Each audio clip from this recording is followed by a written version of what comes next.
কথা বলি। আরজি করের ঘৃণ্য পৈশাচিক ঘটনা, আরজি করের ঘটনায় যে মূল অভিযুক্ত সঞ্জয় রায়, তাকে কলকাতা পুলিশ 24 ঘন্টার মধ্যে গ্রেফতার করেছিল এবং তদন্ত ঠিক দিকে এগোচ্ছিল। এখন তারপরে অনেকের মনে হলো উই ওয়ান্ট সিবিআই, তো সিবিআইতে গেছে। এবার যারা নেমন্তন্ন করে সিবিআই ডেকে এনেছিল, যেদিনকে সিবিআই হলো সেদিনকে কত পৈশাচিক হইচই, এইবার দেখব। তো কী হলো?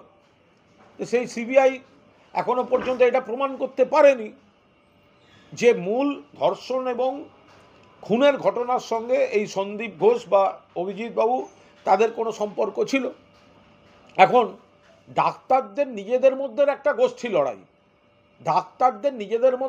লড়াই, আর সরকার বিরোধী কিছু লোকের লাফালাফি, তারা মিলে কুৎসা, ভিত্তিহীন গল্প, রগরগে গল্প, ভুয়ো অডিও, এগুলো ছড়িয়ে লোকের মধ্যে একটা ধারণা তৈরি করে দিয়েছিল। আর রোজ সব বিভিন্ন খবর আমরা দেখতাম, সূত্র মারফত জানা গেল এই হয়েছে। আরে ভাই, কিসের সূত্র? যে সূত্র কানে কানে খবর খাওয়ায় আর সেই সূত্র চার্জশিটে লিখতে পারে না, ও আবার কিসের সূত্র? সোর্সেস সেড, সূত্র জানিয়েছে অমুক এই করেছে, সূত্র জানিয়েছে অমুক ওই করেছে। কেমন সূত্র? যে বাজারে খবর খাওয়ায়, চার্জশিটে লেখে না। তো সুতরাং সিবিআই চার্জশিট দিতে পারেনি। সিবিআই ধর্ষণ এবং খুনের সঙ্গে আজকে যাদের জামিন হয়েছে তাদের যোগাযোগটা এস্টাবলিশ করতে পারেনি।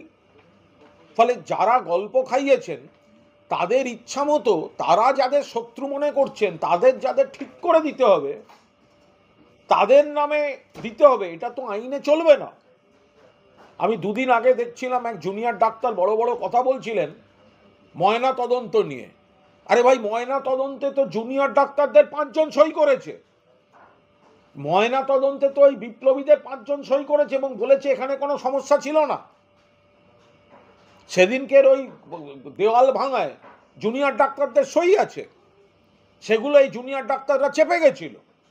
বিচিত্রবীর্য গোস্বামী বলে যে চতুষ্পদ, সে 150 গ্রাম সিমেনের গল্প ছেড়েছিল, অবৈজ্ঞানিক। যারা পোস্টমর্টেমে ছিল এই বিপ্লবী জুনিয়র ডাক্তাররা, তারা তো সই করে বলেছে সব ঠিকঠাক ছিল। সুপ্রিম কোর্ট কেস মনিটর করেছেন, সবার লয়ার সেখানে ছিল। গতকাল একবার একটা লয়ার বদলে গেল, বিকাশবাবু বদলে গেলেন। গতকাল দেখলাম বৃন্দা গ্রোভার ছেড়ে গেছেন, এবং বৃন্দা গ্রোভারের ছেড়ে যাওয়াটা অত্যন্ত তাৎপর্যপূর্ণ। বৃন্দা গ্রোভার সেখানে পরিষ্কার তার তরফ থেকে বলা হয়েছে, আমরা সাক্ষ্য এবং আইনের উপর দাঁড়িয়ে পরিষেবা দেওয়ার চেষ্টা করি। অর্থাৎ ওনারা নিজেরাও বুঝতে পেরেছেন যে যেগুলো বাইরে থেকে চাপ দিয়ে রাজনীতি করা হচ্ছে, এর মধ্যে তারা নিজেদের গুডউইল জড়াতে চাননি। তো সেই জায়গায় দাঁড়িয়ে সিবিআই তারা চার্জশিট দিতে পারেনি। তাতে একটা জিনিস প্রমাণিত হয় যে কলকাতা পুলিশের তদন্ত একদম ঠিক ছিল। কার উপর কাদের রাগ আছে তারা গল্প খাইয়ে দিল, আর সেইগুলোর উপর দাঁড়িয়ে তাদের দোষী সাব্যস্ত করতে হবে, নইলে নাকি তদন্ত হবে না। এগুলো তো হতে পারে না আইনে তো আইনের কাজই হবে। তো যারা সিবিআইকে ডেকে এনেছিলেন তারা যেন এখন আবার উল্টো কথা না বলেন, কলকাতা পুলিশ পছন্দ নয়, আপনারা সিবিআই ডেকে এনেছেন। এবার বুঝুন এখন কি বলবেন, সিবিআইও পছন্দ নয়।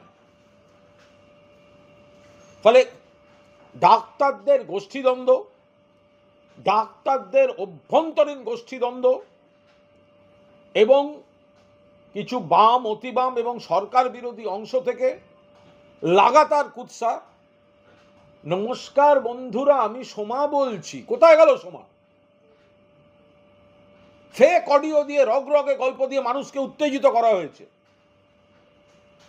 ভুয়ো অডিও ছেড়ে মানুষের আবেগকে নিয়ে ছেলে খেলা করা হয়েছে, সরকার বিরোধী কাজ করা হয়েছে।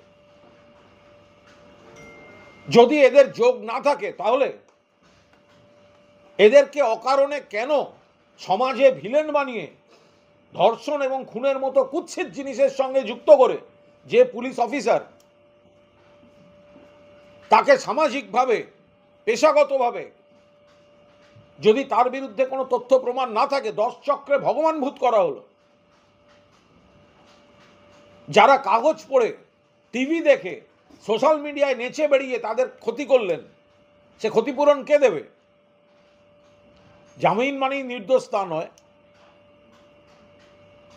কিন্তু বড়সড় কোনো যদি তথ্য প্রমাণ থাকতো তাহলে তো সিবিআই এতদিনে চার্জশিটটা দিয়ে দিত। যদি বড়সড় তথ্য প্রমাণ থাকতো তাহলে সিবিআই চার্জশিটটা দিয়ে দিত। খুব দুঃখের সঙ্গে বলবো, আমি অভয়ার বাবা মাকে শ্রদ্ধা করি, তাদের বুকের আগুন চোখের জল বুঝি, কিন্তু কিছু খারাপ লোকের চক্করে পড়ে মেয়ের মৃত্যুর পরের দিন থেকে রোজ নিয়মিতভাবে সাংবাদিক বৈঠক করে শেখানো বুলি, কোর্টে গিয়ে সিবিআই চেয়ে আনা, এগুলো করে নিজেদের মেয়ের আততায়ীকে বিচারে বিলম্বিত করা, বিচারে বিলম্ব, এর জন্য দায় কিন্তু তার বাবা মারও। কারণ কুলতলি দেখেছেন, ফরাক্কা দেখেছেন, উত্তরবঙ্গ দেখেছেন। যদি কলকাতা পুলিশের ওপর ভরসা রাখতেন এতদিনে ফাঁসির সাজাটা ঘোষণা হয়ে যেত। আপনারা ডেকে এনেছেন সিবিআই, এখন উল্টো কথা বললে হবে না। যারা সিবিআই ডেকে এনেছেন তাদেরকে এখন উল্টো কথা বললে হবে না। সিবিআই এর তদন্ত কলকাতা পুলিশের তদন্তের মান্যতা দিচ্ছে, গ্রেফতারিকেও মান্যতা দিচ্ছে। যদি কোনো এদের ধর্ষণ খুনে জড়িত থাকতো, আমি দুর্নীতি মামলার প্রসঙ্গে যাচ্ছি না, তাহলে সিবিআই এতদিনে তথ্য প্রমাণ দিয়ে চার্জশিট দিয়ে দিত। তাহলে দেয়নি কেন? তাহলে স্ট্রং তথ্য প্রমাণ নেই তাই দেয়নি, অথচ মিডিয়া ট্রায়াল হয়ে গেল।